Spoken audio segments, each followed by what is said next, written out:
All right, so theorem 11.6 says that the circumference of a circle, we should already know, what is the circumference of a circle? Yes. 2 times pi 3.14 times the radius squared. So 2 pi times r. Is that what you said? Okay, Pi r yes. squared. It's 2 pi r. No, squared. Is it? Is that the circumference? You're close. You're very close. Huh? Yes. Just 2 pi r or pi d. Yeah, so you're mixing together the area and the circumference, right? So what is the area? Let's ask you that one. What's the area? 2 times pi 3.14, so 2 pi r squared. No, Radius squared. it's just pi r squared. So you're putting them both together. Oh. 2 pi r. Right? Does everybody agree with that? Yes. Okay. All right. So make sure you got that on your test, because I don't want you to miss that. You got to know what the area is theorem 11.7 that they're going to give us, but the circumference is this. This is theorem 11.6. This is theorem 11.7. All right. And so section 11.4, section 4 of chapter 11 is all about using the circumference. Chapter 5 is all about, section 5 of chapter 11 is all about using the area and figuring out how it applies to a specific sector of a circle. This is figuring out how to use this formula to determine the length of an arc, the measure of an arc in a circle. All right? So there's, for this one, there's the arc length corollary.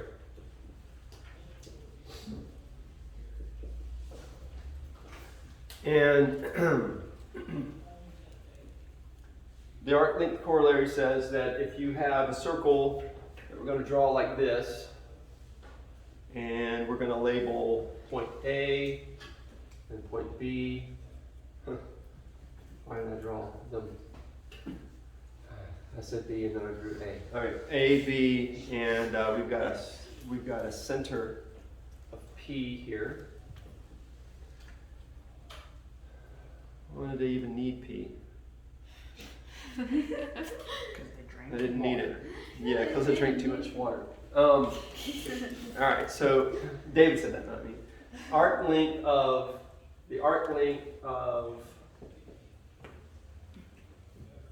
AB,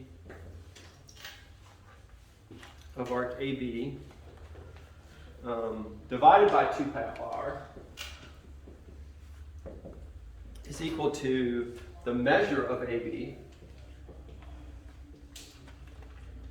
the measure of arc AB divided by 360 degrees.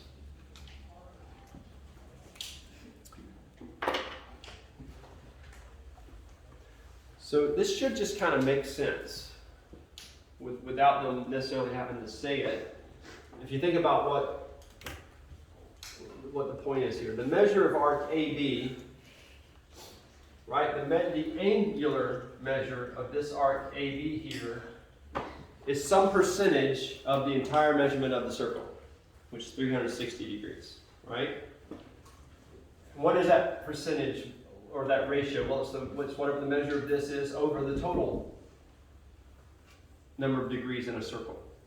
Well, not only can we think about this arc as being an angular measurement, a measurement in degrees, but we could take a tape measure, and if we had a circle of a particular size, we could measure this in inches or measure it in feet, so we could get an actual length of that arc as well, right?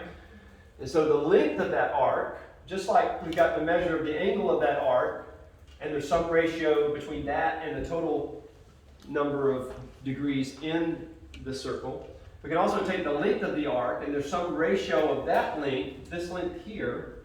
Let me kind of see if I can highlight that. So that part in green there,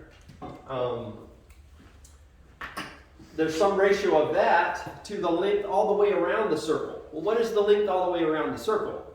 We know that to be 2 pi r, right? And so that's probably why I wrote P on there. I just forgot to label R. There should be a line here between like P and A, and say R, right there. since ours is in our formula there.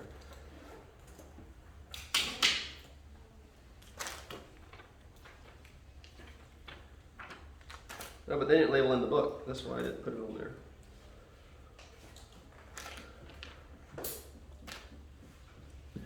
All right. Does that make sense to everybody? Do you see why logically that just kind of makes sense? There's a ratio between the degrees and the total degrees, and that is equal to the ratio between the length and the total length around the circle, which is the circumference. Okay. Likewise, there's a corollary over here to 11.7. Which they give this a whole new name, a whole nother theorem name, but it's very similar, just having to do with area instead of, let me kind of box these in. So we've got this, and we've got this, and we've got this, right? Which it kind of includes this. So here, well, there we go. That looks good.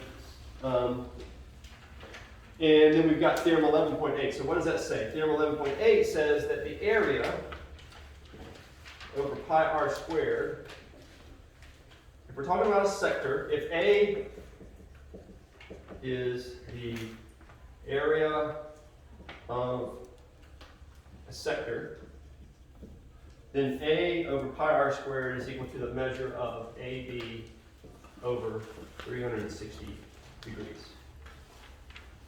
And so what do we mean when we say a sector? We mean a circle with P in the middle, goes to A here, goes to B here, A, B, P, and then we're with the sector, we're talking about this region in here, right?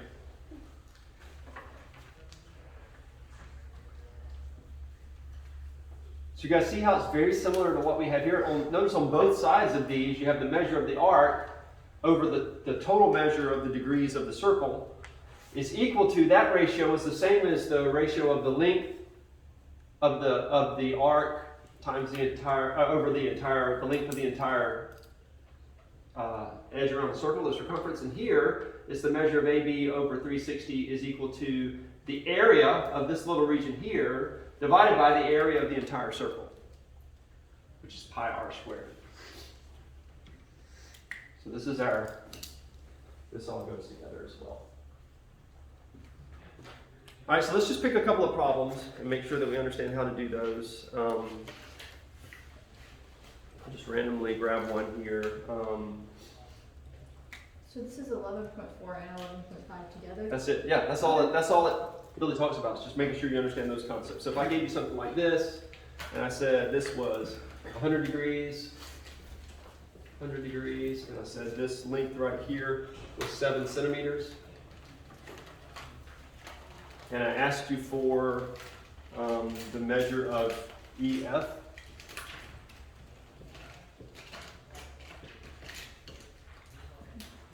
The measure of that arc.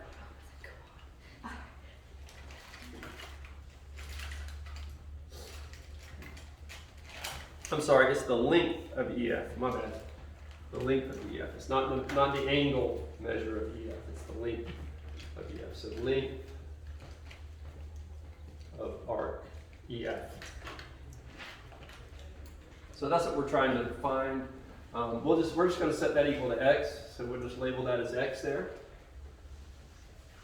And so what this arc length corollary tells us is that x over 2 pi r is equal to the measure of EF, that arc, divided by 360. So let's plug in the values that we know. X over 2 pi, what's r?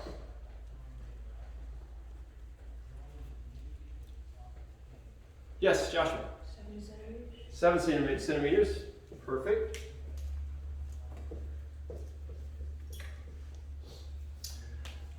Equals the measure of EF. Do we know the measure of arc EF? Yes. It's 100, isn't it?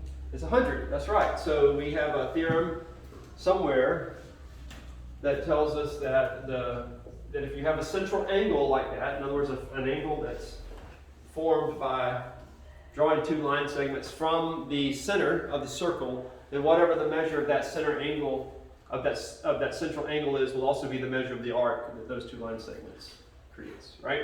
Mhm. So we have 100 divided by 360. So it's that, those two ratios are equal to one another, and so x over 14 pi equals 100 over 360, that's 10 over 36, so 5 over, 5 over 18. 18. 5 over 18. And then we could cross multiply there and say 18x is equal to 5 times 14, 70? Is that what that is? 70 pi? And so x is equal to 70 pi over 18. Move this out of the way. So I think that's right. If we plug that in, did we get 12.22? Somebody want to check that in the calculator? While I get distracted by my late paycheck screen. One shift goes back down.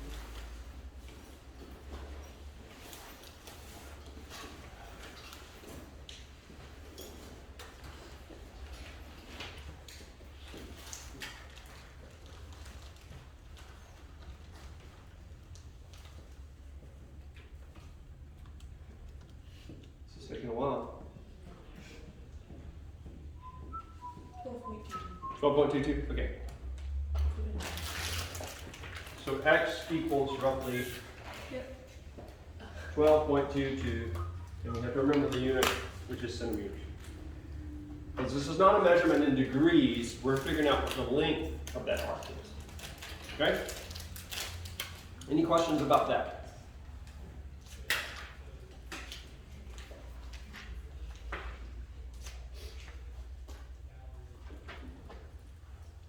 No?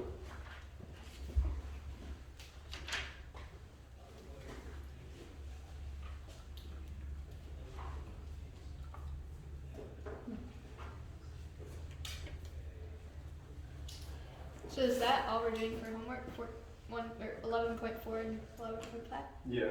Do section 12. What? And section 12. Wednesday, I'll see you guys here Wednesday, 6 o'clock. Don't really show up at 6 o'clock. Is that one thing? So, I mean, we could do another one, right? We could do basically the same problem. I should have just left it up there and give you a degree measurement.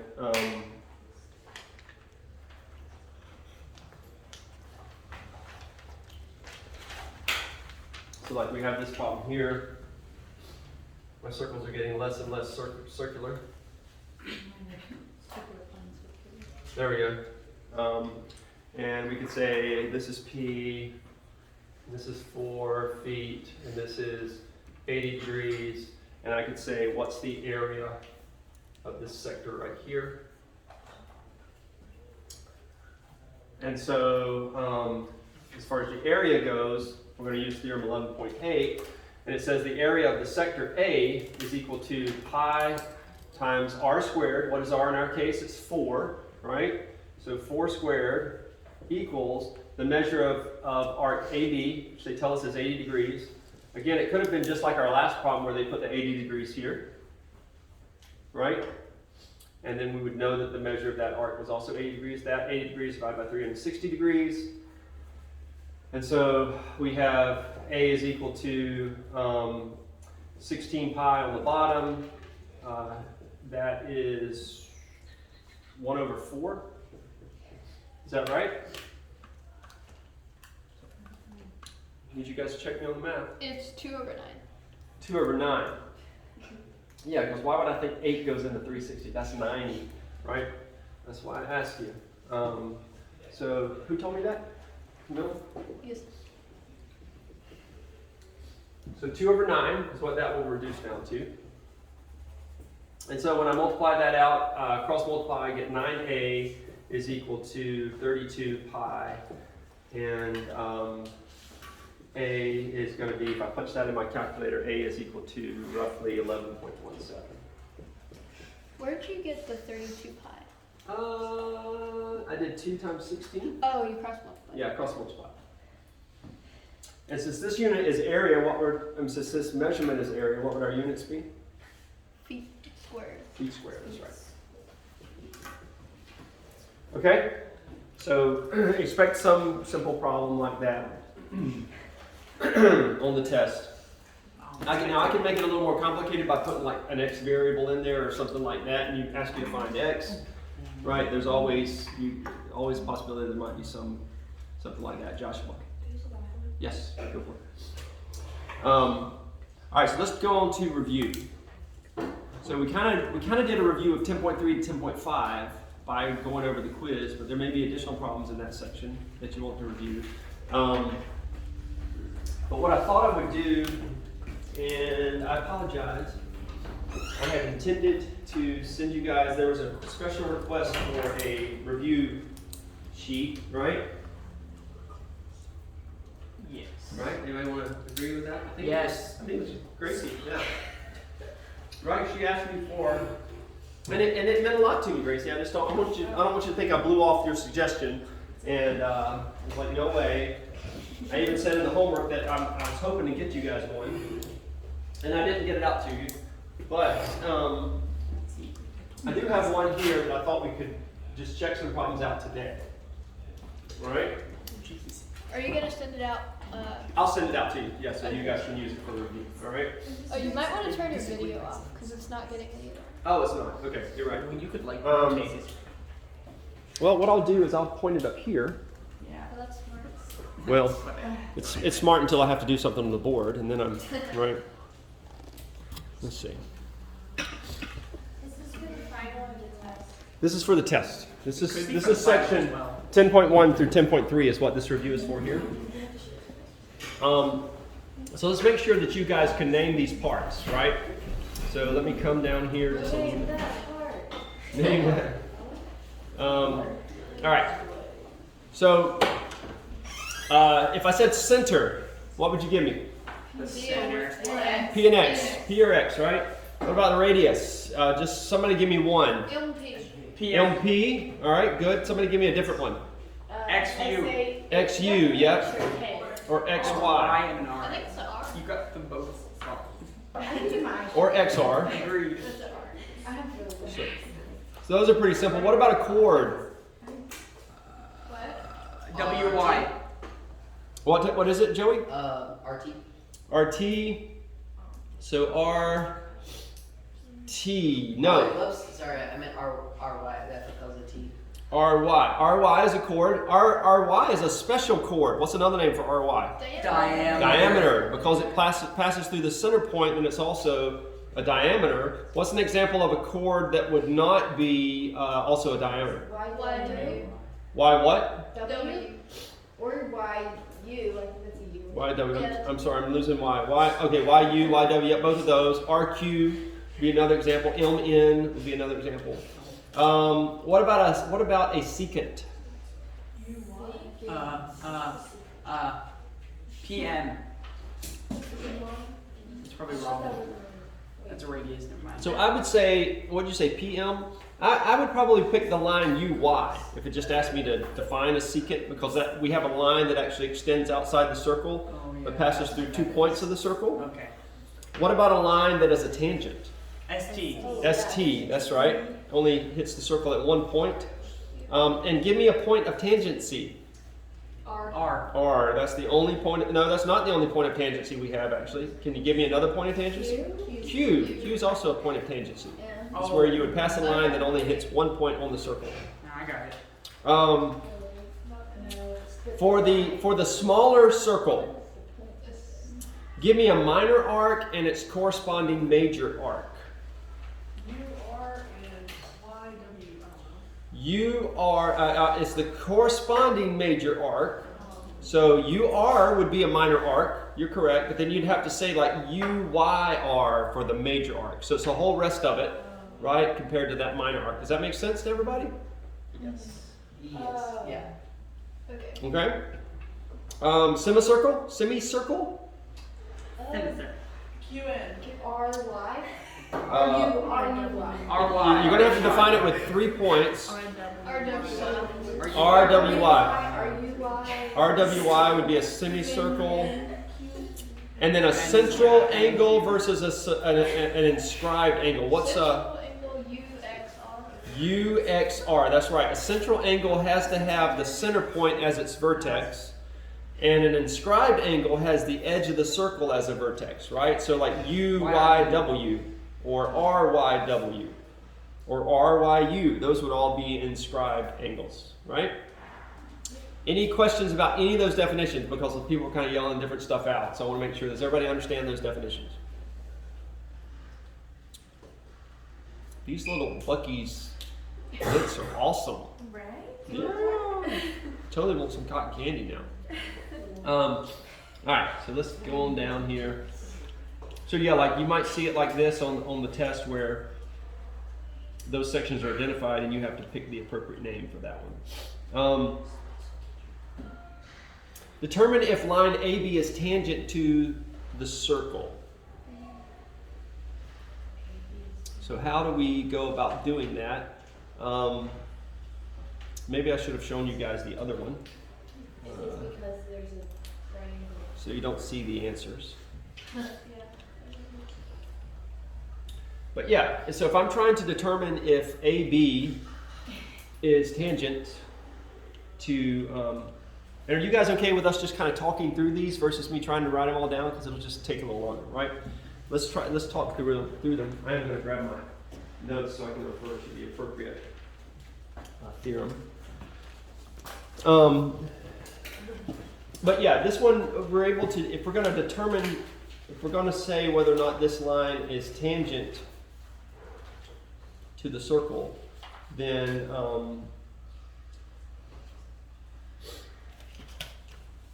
that is theorem. My notes are upside down here, sorry. Oops.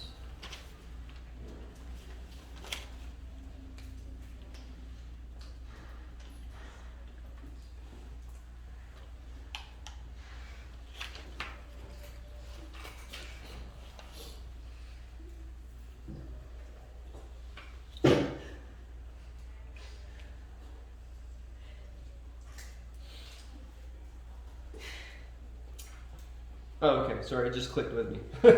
My bad. If we're proving that the line is tangent, then if the line is tangent, what theorem 10.1 tells us is that the line segment A,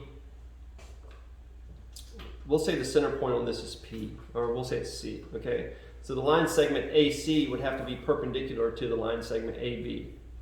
All right, so that would mean that if it's perpendicular, it would mean that's a 90-degree angle, and it would mean then that this triangle that's formed by these lengths here would have to, the Pythagorean theorem would have to be accurate for this triangle, right? So we basically, for this one, you would use the Pythagorean theorem to verify that a squared plus b squared is equal to c squared. The one thing that might be kind of tricky and not immediately obvious with this one is, and I said I wasn't going to write on the board, but I'm going to have to. So now whoever's watching the video can't see it. I'm sorry. Right, so if this is 90 degrees, and what was this, 4.8? I guess I could look up there, 2.5, 5.5, duh. 2.5, all right. So in order to use the Pythagorean theorem, we have to know the length of that side. How do we figure out the length of that side? Yes? It's 4.8 because both are radiuses. They're both radiuses, right? And so you got to remember stuff like that. It can be easy to overlook that, and you're going, I have no idea how to do this, because you don't think you know the length of that side, but you do, because it's just a radius, just like this is a radius right here. Right? So it would be 4.8 squared would be A. B would be, what would the length of this side here be? 2.5 plus 4.8. Right, we got to make sure you add both of them together. So 4.8 plus 2.5, that whole thing squared has to equal 5.5 squared. So if you plug that in your calculator, and indeed, those are equal to one another. So just like it's done here, you plug it all in and you get 53.29 equals 53.29. So that would prove that, in fact, the line AB is tangent to the circle. So there's several problems, just give you an opportunity to attempt that. Using theorem 10.1. This one here where it says solve for x, the point to this entire exercise, all of these types of problems, is just remembering that if you have two tangents, this is theorem 10.3, two tangents that meet outside the circle, the line segments that are formed by those two tangents are going to be equal to one another. So for the problem that we have, 2x, for problem 5, 2x plus 9 has got to equal 4 plus 3x, because both of those lines are tangent to the circle. Okay? So that's how you would apply theorem 10.3. Any questions about that? I see some of you paying attention and some of you not. So is it just because you got this, or have I lost you? I just don't know how to interpret that, right? So I just want to make sure, are you following? It's a little different. Yes? So back at that other one. The previous problem? Yes. Backing up. She's wanting to come in and work on Wednesday, and now we're backing up and not making progress. Wow. Okay, what? So, never mind. I did it wrong. Okay.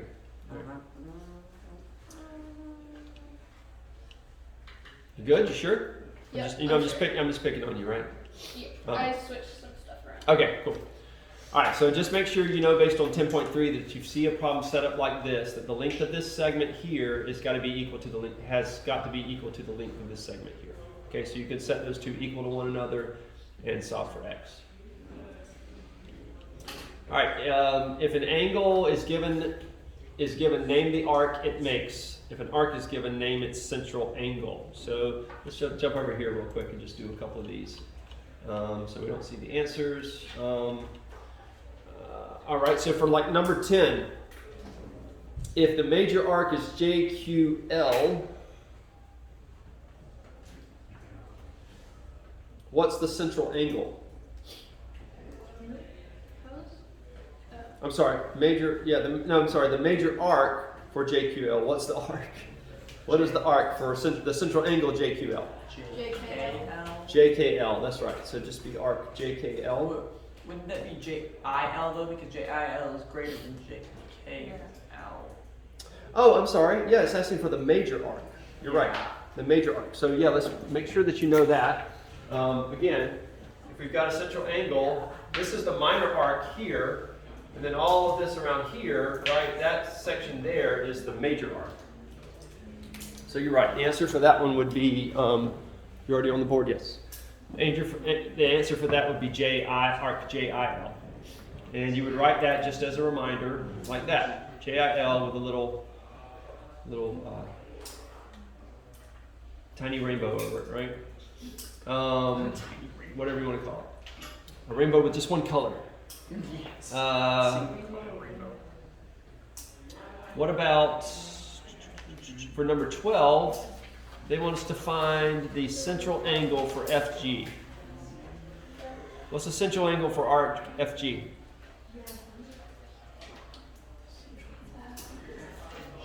Well, it could be. Huh? It's angle 2, Oh, I right? got You guys see that? The central angle for arc FG is just 2. All right. What about this guy? What about number 15? Find the measure of the arc or central angle indicated. Assume that lines which appear to be diameters are actually diameters. All right. So that's interesting. Can we figure this out? Let me turn this one to the board so that if somebody's watching the video, they can see it. Let me write this problem down to make sure you guys have it. All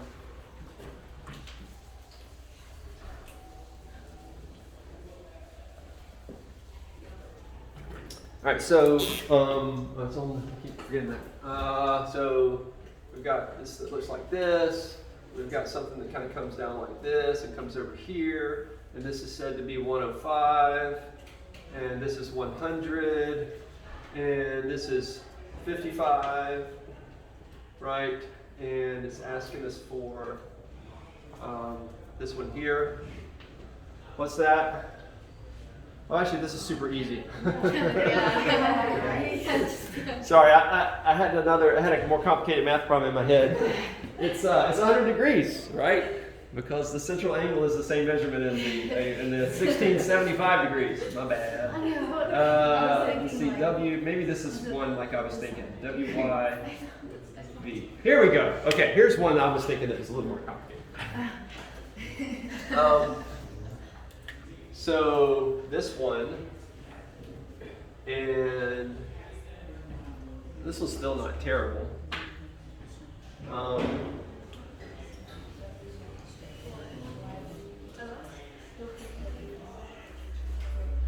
So X, W, 115, What is this? Oh. and U, and V, and this is 45 degrees, right? So, do we have enough information to figure out 45 degrees? I mean, do we have enough information to figure out WYV? WYV is WY, this is Y.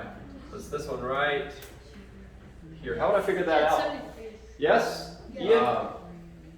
The W to U arc is equal to 115 degrees. W to U, so right here Yeah. is equal to 115. How in the world would Ian know that? The central angle arc is equal to 115. How do you know that? It's a vertical. It's a vertical angle, right? I said you can't forget the vertical angle. So what he recognized was that this right here, this angle right here, right, is vertical to this angle right here. And since we know this angle is 115 degrees, then we know this whole thing here is also 115 degrees. So we could just subtract 45 from 115 to get what the measure of the other one is there. Which would be what, 70? I think 70 degrees. Or you could do it where you do, since it's a semicircle there, you could do 180 minus 115 to find TYU, and then do 180 minus that, minus 45.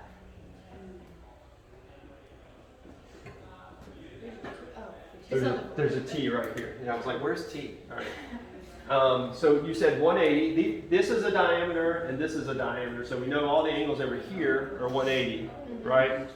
And so she was saying you could then determine that this has got to be 65, right? So 65 plus 115 is 180. And so 65 plus 45, that's 110.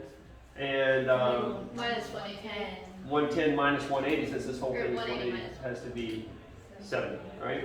Is that what we said this was? Yeah, we said that was 70 as well. So yep, that's another way you could have tackled that. So sometimes you have to think a little outside the box when you're doing these here. This is the same kind of problem, right? You have basically have to figure out the angle, and then you can solve for x once you figure out the angle. Let's see, I'm trying to think what else in ones that we haven't looked at in a while are probably, let's see. If I can find one of those. Oh, that's 10.3. I didn't see the kind I was looking for. Oh, maybe this one here. Maybe?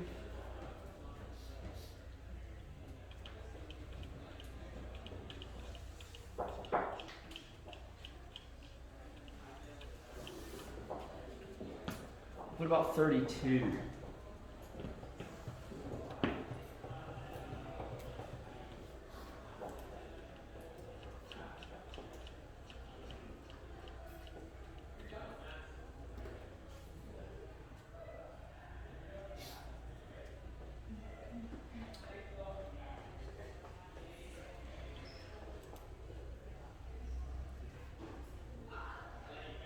So how would we figure out 32?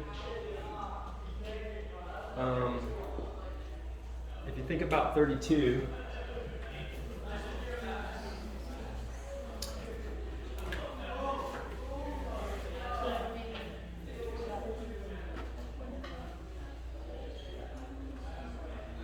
So don't let the extra lines in the problem confuse you, right? So a whole bunch of stuff going on there and looks kind of complicated, but that's 57 degrees, and they tell us that this is 6x minus 6, right? So DA, this is C, this is P, it's weird. So how are we going to figure this out? Well, we're gonna recognize that this angle here is half of the measurement of this arc right here. Right? You guys remember that? That was from way back at the beginning of chapter 10, right? And so if the measure of this arc is double that, then we would say the measure of that arc is 124 degrees. And so since that's 124 degrees, we know the measure of this arc here to be 180 minus 124, because we notice that this line right here is a diameter. So the measurement of that entire arc there on the other side of the diameter is 180, right? So we say 180 minus 124, that equals 56 degrees. So now we've got a simple equation that just says 6x minus 6 equals 56. And that means that 6x equals 62. Is that right? Hey, Mr. Wilson? No, I did that wrong. What? So for arc CB, isn't that 114? Is that where I messed it up? Yeah. I was like, why? I would have thought this would come out to be a number that's not going to be a decimal. So 66, right? Yeah, 66. Now this is 72. So x is 12. X equals 12. All right, thank you. Okay, so that's it. I'll send you guys